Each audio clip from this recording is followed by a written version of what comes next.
Quando me vem à mente o meu irmão, a primeira coisa que me vem são os olhos dele. Cansado, achei que eu não ia nem chorar. Eram muito verdes, lindos.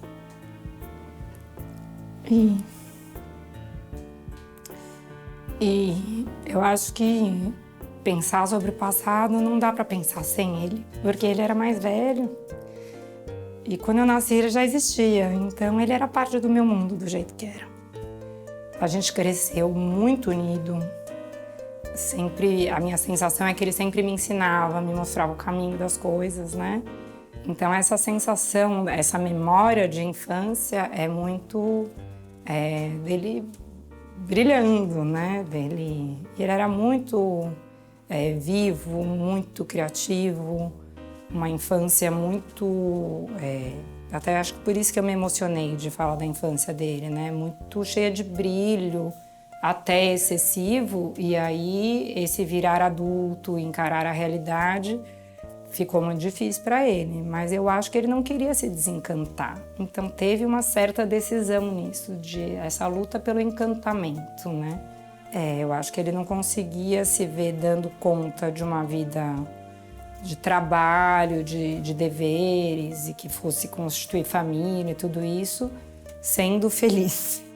Então eu acho que ele não conseguia se projetar com esse plano de virar adulto, de projetar alguma vida feliz de adulto, né? Eu acho que tinha isso.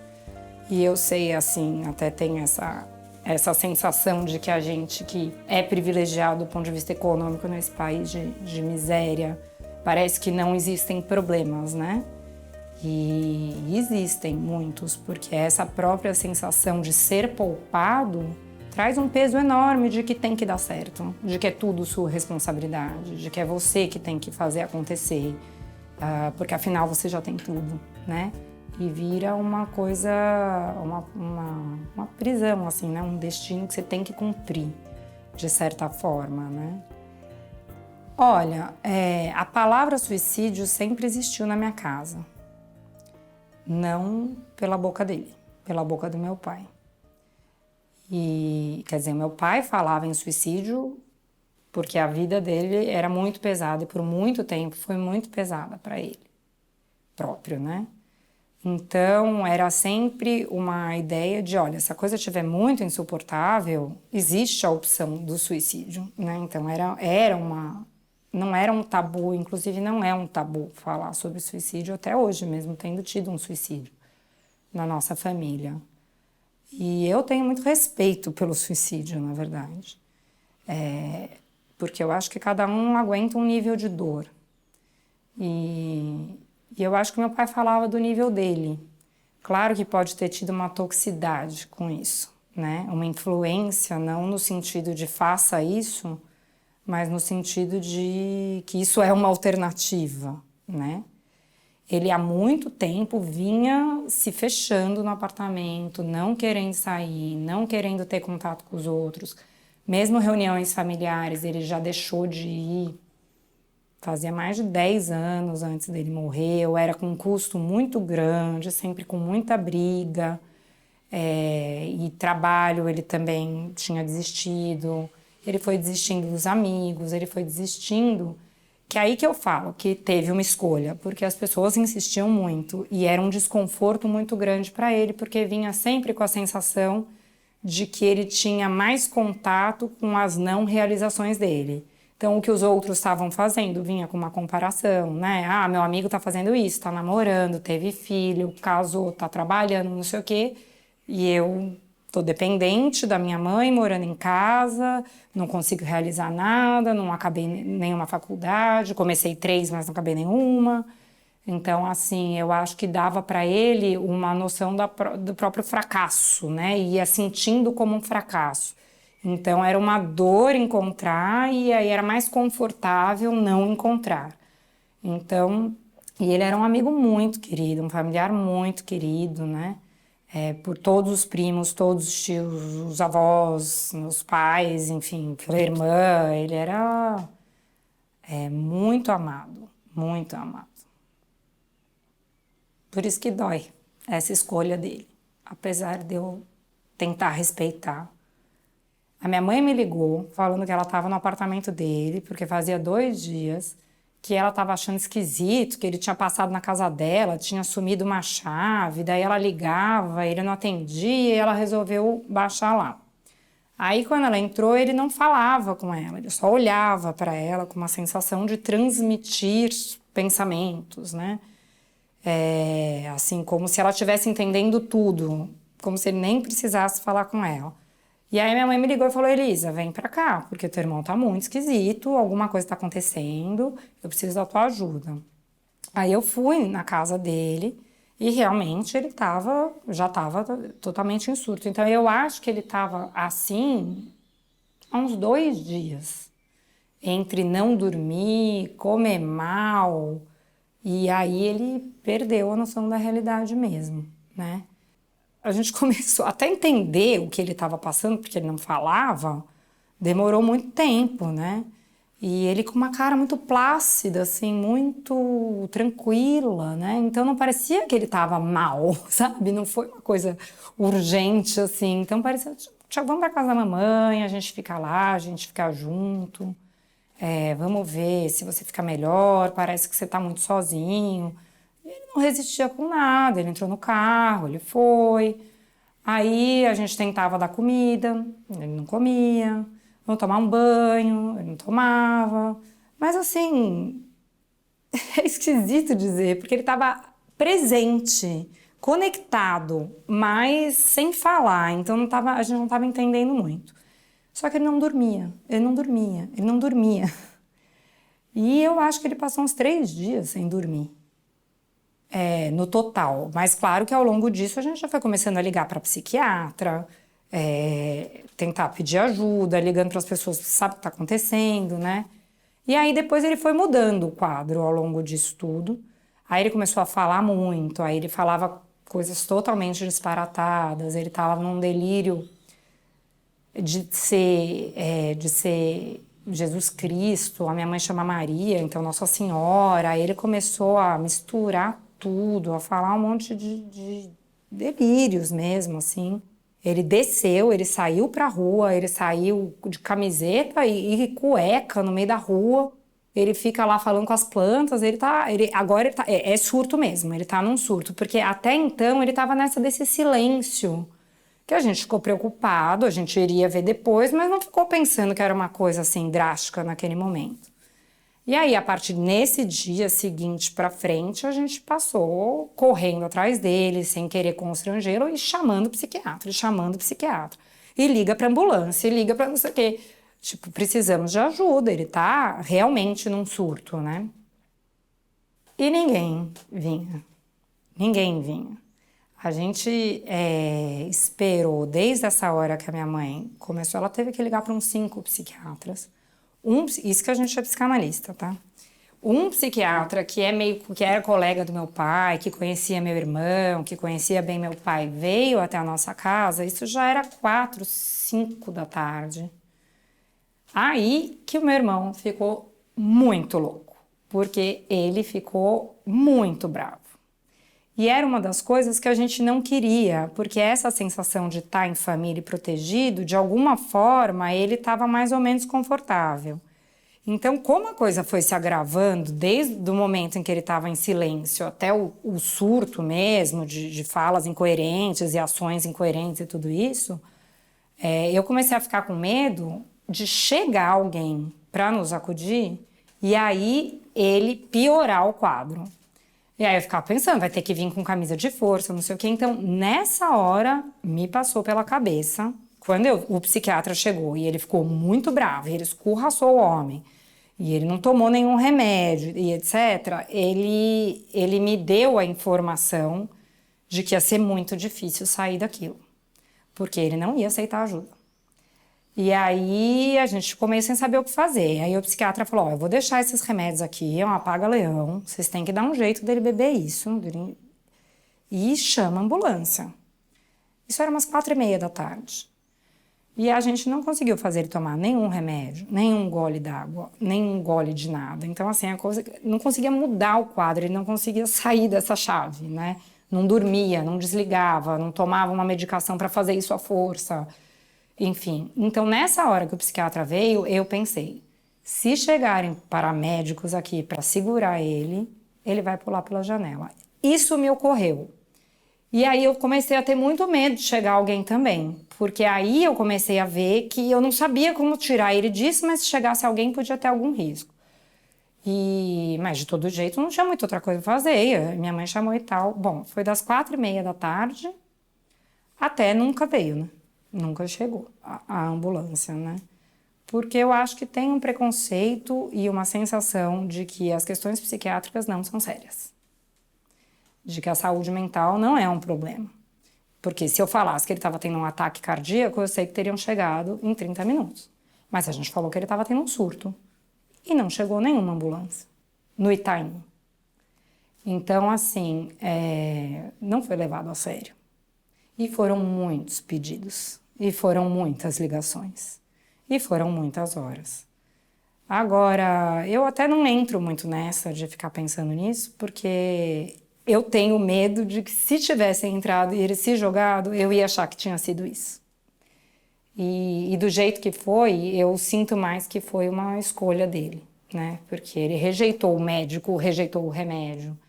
Então eu acho que talvez ele tivesse feito isso e talvez porque fosse o plano dele desde o começo, um plano confuso, né? Porque ele estava muito confuso, mas talvez tivesse esse plano e até por isso ele estava tão confuso, né? Então eu acho que eu teria ficado com essa dúvida, que eu não fiquei, porque eu vi ele se jogar. Eu vi que foi uma decisão dele, né? Que é horrível de falar, as pessoas ficam muito impactadas, mas para mim foi uma sensação de ele pegou a perna dele e ele pulou. Ninguém jogou ele. É uma sensação de autonomia, eu acho, assim, né? Agora, com muito conflito, né? Porque até essas horas, ele deve ter se jogado por volta da meia-noite. Então, desde as 4 da tarde até a meia-noite, aí foi intenso. Aí foi... Nas últimas horas, eu estava exausta, porque eu também não tinha dormido 2 dias, e a preocupação, e sem saber o que fazer. E ele... Vamos dormir, Thiago, vamos dormir. Aí a gente pôs um colchão no chão, eu fiquei na cama.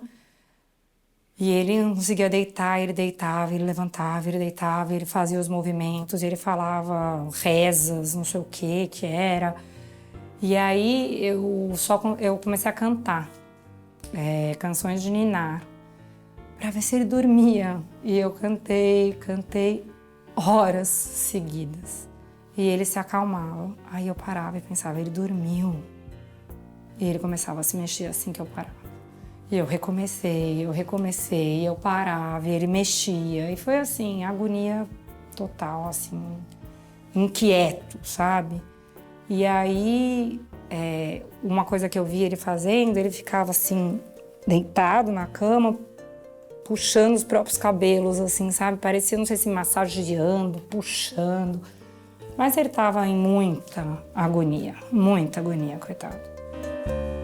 Do caso da Elisa, eu achei que foi um relato muito bonito, muito tocante, me emocionei bastante escutando o relato dela, né, sobre o Thiago, o irmão dela. Acho que me chama a atenção, né, a ênfase que ela dá para algo que fica muito visível para quem trabalha com saúde mental, que é essa desvalorização que se dá ao paciente que sofre de algum adoecimento psíquico, né? Então, isso fica muito evidente quando ela fala, né, que foram horas e horas e horas e nenhuma ambulância veio. Isso é algo que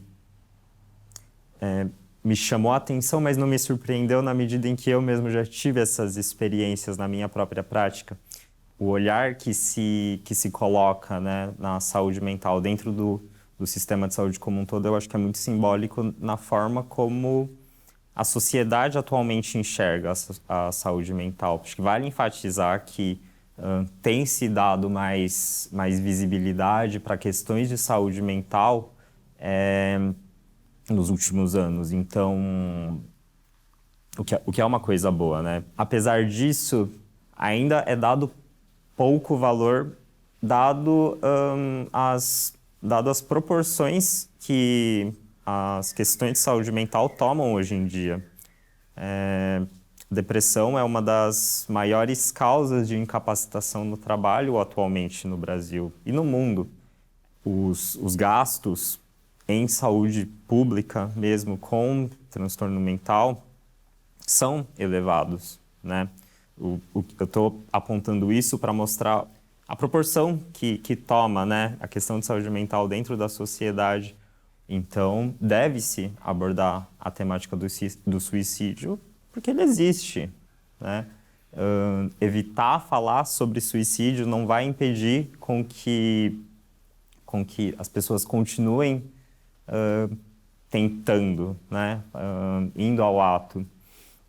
E, inclusive, o evitar ativamente falar sobre essa questão pode fazer, inclusive, com que muitas pessoas sintam-se isoladas em relação a essa questão, podem sentir que não podem falar sobre isso, inclusive com o próprio psicólogo ou psiquiatra que a pessoa acompanha, né? Quando a gente fala sobre essa questão de tabu do suicídio na sociedade, isso permeia também os próprios profissionais de saúde e os profissionais de saúde mental. Eu lembro de ter visto um estudo que falava dessas estatísticas, né, que era algo entre 60% e 80% das pessoas que tentam suicídio comunicaram que iam tentar antes do ato. E acho que mais da metade era para algum profissional de saúde geral. E que boa parte desses discursos eram negligenciados, né? Num sentido de que nada era feito a respeito a partir dessa fala, né? Da mesma forma, o paciente chega com alguma angústia relacionada à saúde mental, por vezes com pensamentos de suicídio, num pronto-socorro, por exemplo. Muitas vezes o que se faz é medicar a pessoa e mandar ela embora. Muitas vezes não se tem essa escuta, né, mais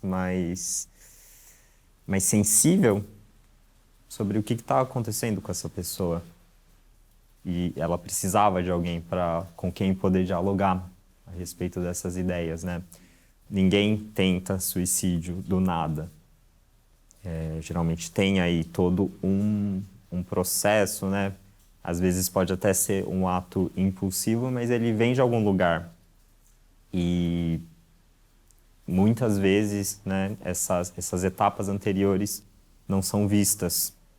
E acho que isso é algo que, de uma forma geral, né, não só pelos profissionais, mas também pela sociedade como um todo, pelo governo, isso são coisas que precisam começar a ter uma maior visibilidade e uma maior empatia, né? Até porque as consequências, né, decorrentes dessa negligência em relação à saúde mental, né, elas perpassam não só questões econômicas e políticas, mas humanas também, né, que é algo extremamente importante. Até que, depois dessa angústia toda, essas horas todas, ele levantou, abriu a persiana, abriu o vidro, voltou para trás, pegou o embalo e saltou. E saltou que nem um gato, assim, saltou longe, ele saltou muito alto. Ele foi muito decidido, ele puxou aquela janela de uma vez, então ele estava tomando aquela coragem. Ele estava tomando coragem naquilo lá. Isso eu não imaginava que ele estava fazendo. Então eu achava que se acontecesse seria um médico chegando, alguém chegando. Mas não foi. Contanto que quando ele caiu, ele não caiu desajeitado, ele caiu de um jeito que parece que ele escolheu o jeito que ele caiu, né? Ele caiu virado para cima, assim, olhando o céu, sendo que alguém que está caindo para baixo, ele se virou ali no meio, sabe? Ele teve se jogou mesmo, né? Então eu não vi ele morto, eu vi ele se jogando, né? Então para mim ficou esse desfecho dessa escolha, dessa ida,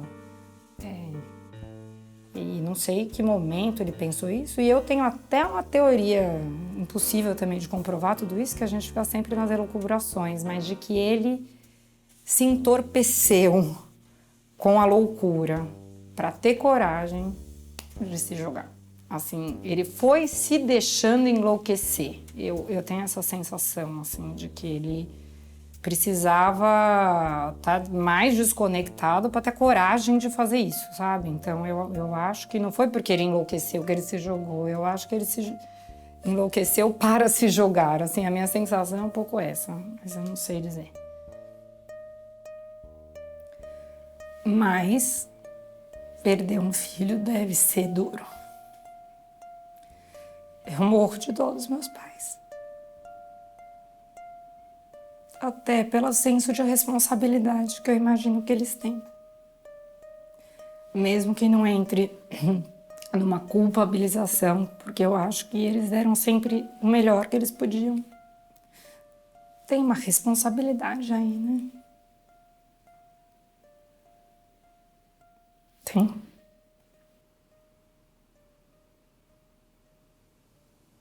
E a Organização Mundial da Saúde, todos os anos, produz um relatório mundial de saúde que tem um tema.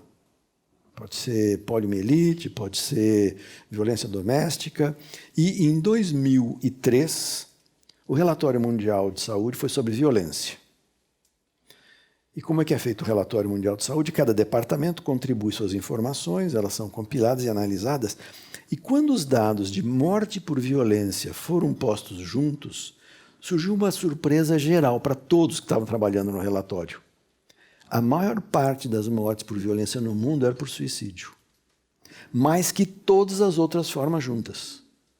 Então, se juntar homicídio, acidente, guerra, não dá o número de suicídios no mundo. Isso foi um enorme sinal de alerta para a Organização Mundial da Saúde. É como se dissesse, olha, temos um enorme problema, nunca percebemos isso, nunca nos demos conta. E aí a Organização Mundial da Saúde começou a desenvolver programas muito sérios e voltados para a questão do suicídio. Elas certamente têm um efeito, porque quando nós comparamos estes países que adotaram uma política eficaz de prevenção do suicídio, todos têm um declínio sistemático, continuado das taxas de suicídio. E os países que não adotaram nenhuma política de prevenção do suicídio, que é o caso do Brasil, infelizmente, estão tendo um aumento de taxa de suicídio. Então, se nós temos um programa de controle, de identificação, tratamento e segmento de transtornos mentais, nós reduzimos o suicídio. Porque não há uma única forma de acabar com o suicídio. Aliás, não tenho certeza se é perfeitamente possível erradicar o suicídio. Acredito que não. Que é um fato humano, tão humano, que o humano teria que se desumanizar para deixar de se suicidar.